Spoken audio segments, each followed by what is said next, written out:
안녕하세요, 밀떡튜브입니다. 2030년대에 한국 공군은 얼마나 강한 전력을 보유할까요? 사실 90년대까지만 해도 한국 공군은 육해공 상군 중 발전과 투자가 가장 미흡했습니다. 대규모 전면전을 대비해 수십 년 동안 전력을 양성했던 육군, 무기 개발에 필요한 기술은 공군과 동급이지만 세계 최고 수준의 조선업으로 기반을 받쳐주었던 해군, 그러나 공군은 발전에 필요한 항공산업이 엄청난 기술과 예산, 그리고 시간이 필요해 육군과 해군에 비하면 투자가 빈약했습니다. 그나마 다행인 것은 한국도 이를 손 놓고 보진 않았으며 F-16을 라이센스 생산하는 KFP 사업, 미국의 도움을 받았지만 국산 공격기 혹은 경전투기인 FA-50, 그리고 마침내 2020년대 중후반 한국산 전투기인 KF-X 사업으로 그동안의 성과가 결실을 맺을 예정입니다. 우선 현재 한국 공군의 전력에 대해 알아볼 텐데요. 먼저 전술기입니다. 구형 전투기인 F5와 F4 각각 100대와 20대, KF-16 133대와 F-16 PBU 34대를 합쳐 167대와 그리고 F-15K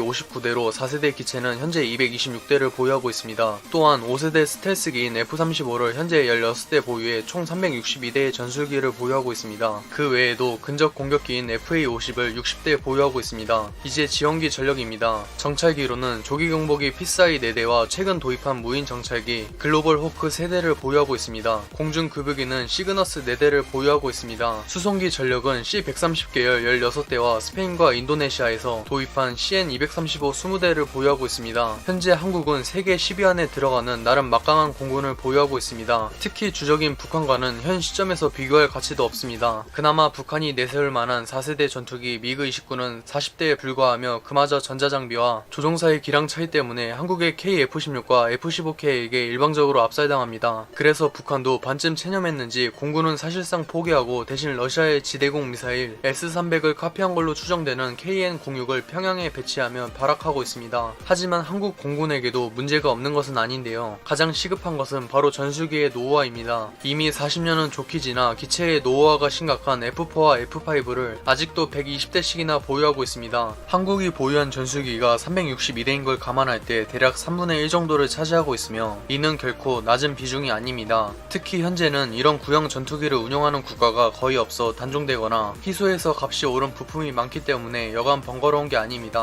이 문제가 가장 심화되었던 게 2010년대이며 그나마 F4와 F5는 각각 F-35와 KF-X로 대체할 예정입니다. 또한 의외로 잘 부각되지 않지만 공군의 체급에 걸맞지 않게 지원기 전력 또한 부실한 편인데요. 무엇보다 작전 반경과 채공 시간을 대폭 상승해 좀 과장되게 표현하면 전술기 전력을 2배로 늘려주는 공중급유기가 부족한 편입니다. 특히 공군 세계 상위권에 위치한 나라들이 공중급유기 전력이 탄탄한 것과는 완전히 대조되는 부분입니다. 굳이 비유하면 주먹만 크고 팔은 짧다고 할 수 있는데요. 이제 2030년대 한국 공군 전력을 살펴보겠습니다. 먼저 기존 전력의 변화를 설명드리겠습니다. 이 시점에서 구형 전투기인 F4와 F5는 진작에 퇴역했습니다. 그리고 기존의 4세대 전투기인 KF-16은 이미 예정되어 있던 개량을 끝마쳐 최신 사양인 F-16 V급이 되어 4.5세대로 분류되었습니다. 또한 이때쯤이면 F-15K도 전량 개량되었을 가능성이 매우 높습니다. 아직 개량 계획이 안 나왔지만 현재 동급으로 취급받는 일본의 F-15J가 최신 사양인 F-15EX로 개량할 예정이라 한국도 마찬가지일 것 같습니다. 그리고 3차 FX 사업에서 선정된 F-35도 1차 40대와 2차 20대로 총 60대를 도입해 F4를 대체할 예정입니다. 하지만 그 이상의 추가 도입은 예산의 한계와 더불어 KF-X에 미칠 부정적인 영향을 고려해 하지 않을 것으로 판단됩니다. 또한 현재 조기경보기도 2대 추가 도입이 예정되어 있는데 이때쯤이면 도입했을 텐데요. 아마 준수한 성능과 원활한 군수보급, 무엇보다 공군이 크게 만족하고 있는 기존의 피스아이 2대를 도입해 총 6대를 보유할 가능성이 높습니다. 이제 드디어 대망의 KF-X를 살펴볼 차례입니다. KF-X는 한국형 전투기 개발 사업이며 예산으로 약 8조 원이 투입됩니다. 가히 건국 이래 최대의 국방 사업이라고 할 수 있으며 과장 좀 보태서 한국 공군의 운명을 가르는 매우 중대한 사업입니다. 우선 스펙을 살펴볼 텐데요. 단자형과 복자형으로 나뉘어져 있는데 단자형은 실전용이며 복자형은 다른 기체에도 적응하기 위한 훈련용으로 소수 제작할 예정입니다. 그리고 길이는 16.9m, 높이 4.7m이며 최대 속도는 마하 1.8입니다. 이 정도 체급이면 F-16, 라팔, 유로파이터보단 크지만 F-15, F-22 같은 대형 전투기보단 작다고 할 수 있습니다. 즉 체급에선 F-18 호넷과 거의 비슷한 중형 전투기인데요. 한화에서 제작한 위상배열 레이더를 포함해 대부분 전자장비가 LIG 넥슨과 한화에서 제작했기 때문에 국산율이 매우 높습니다. 특히 KF-X의 전자전 능력은 매우 뛰어날 것으로 예상됩니다. 전자전의 핵심이자 KF-X의 탑재되는 ECM 안테나는 유로파이터나 라팔 같은 동급의 4.5세대 전투기들보다 눈에 띄게 큰 편입니다. 이는 공군에서 기존의 전투기보다 훨씬 높은 출력을 요구했기 때문입니다. 이제 무장을 살펴보면 우선 20mm 기관포가 탑재됩니다. 미사일 또한 미국을 포함해 서구권의 대부분 무장을 탑재할 수 있습니다. 또 그와는 별개로 현재 KFX에 탑재할 국산 공대지, 공대함, 공대공 미사일도 개발 중이라고 합니다. 무엇보다 KFX는 다른 4.5세대 전투기들과의 큰 차별점이자 F-35와 유사한 면이 존재합니다. 바로 블록별로 나누어 단계식 개량을 진행해 나가는 것인데요. 이는 처음 개발하는 전투기에서 혹시나 발생할 수 있는 리스크를 최대한 줄이기 위함입니다. 먼저 블록 제로는 공대공 미사일 4발을 탑재한 시제기로 총 6대가 제작되며 이 중 한 대는 인도네시아로 출고될 예정입니다. 다음 블록 1은 2026년부터 양산되며 원활한 공대공 임무와 극히 제한적인 공대지 작전을 펼칠 수 있습니다. 블록 2는 2029년부터 양산되는 개량형으로 현재 여기까지가 공식 개발 단계이며 그 이유는 아직 확실하지 않습니다. 우선 블록 1에서 제한적이었던 공대지 임무와 더불어 공대함 작전에서도 원활한 작전 수행이 가능해집니다. 또한 운용 가능한 무장이 추가되는데 아마 여기서 국산 미사일들을 탑재할 것으로 추정됩니다. 낙관적으로 봤을 때 스펙만 보면 4.5세대로서는 매우 준수한 성능이라고 할 수 있는데요. 그런데 KFX는 유독 같은 4.5세대에 속하면서도 베스트셀러로 손꼽히는 라팔과 비교되는 일이 많습니다. 굳이 비교를 하자면 라팔이 개량을 하지 않는다는 가정하에 거의 대등한 스펙과 개발 연도로 인한 최신 기술 차이 때문에 KFX가 동등하거나 좀 더 우위라고 판단됩니다. 블록 3는 아직 개발 계획이 없기 때문에 현재 제시된 개량 방안을 살펴보겠습니다. 우선 레이더 성능 개량과 더불어 내부 무장창 탑재가 눈에 띄는데요. 내부 무장창을 간략하게 설명드리면 기존의 전투기들은 외부에 탑재된 미사일 때문에 레이더에 탐지되는 확률과 시간이 매우 높았습니다. 그래서 무장이 감소하는 걸 감안하고 전투기 내부에 미사일을 탑재한 것이 바로 내부 무장창이며 5세대 스텔스기의 필수 요소입니다. 참고로 KFX는 한국만의 독자적인 사업이 아닌 인도네시아와 합작하는 공동 개발 사업입니다. 하지만 최근 인도네시아의 행적을 살펴보면 언론 플레이와 더불어 분담금 납부에도 불성실한 태도를 보여 굉장히 유감스러운데요. 이는 아마 KFX 관련 협상에서 유리한 고지를 점하기 위한 밀당이 아닐까 싶습니다. 그래도 어쨌든 한국과 인도네시아가 잘 협력하여 이 사업을 원활하게 진행하기 바랍니다. 현재 세계 공군 순위에서 한국은 이탈리아의 뒤를 잇는 10위를 차지하고 있습니다. 지극히 저의 개인적인 의견이지만 2030년대에는 한국이 이탈리아를 제치고 9위를 차지할 것 같습니다. 고작 한 단계 상승한 거 아니냐 하시는 분들도 계실 수 있는데요. 하지만 수십 년 동안 최상위권을 독식하고 있는 미국, 중국, 러시아를 제외해도 그 아래인 인도, 영국, 프랑스, 일본, 이스라엘은 전통적인 공군 강국이었습니다. 그런데 한국이 그들의 바로 뒤를 잇는 것은 신흥 공군 강국의 탄생을 알리는 뜻깊은 일이라고 생각합니다. 영상이 유익하셨다면 구독과 좋아요 한 번씩 부탁드릴게요.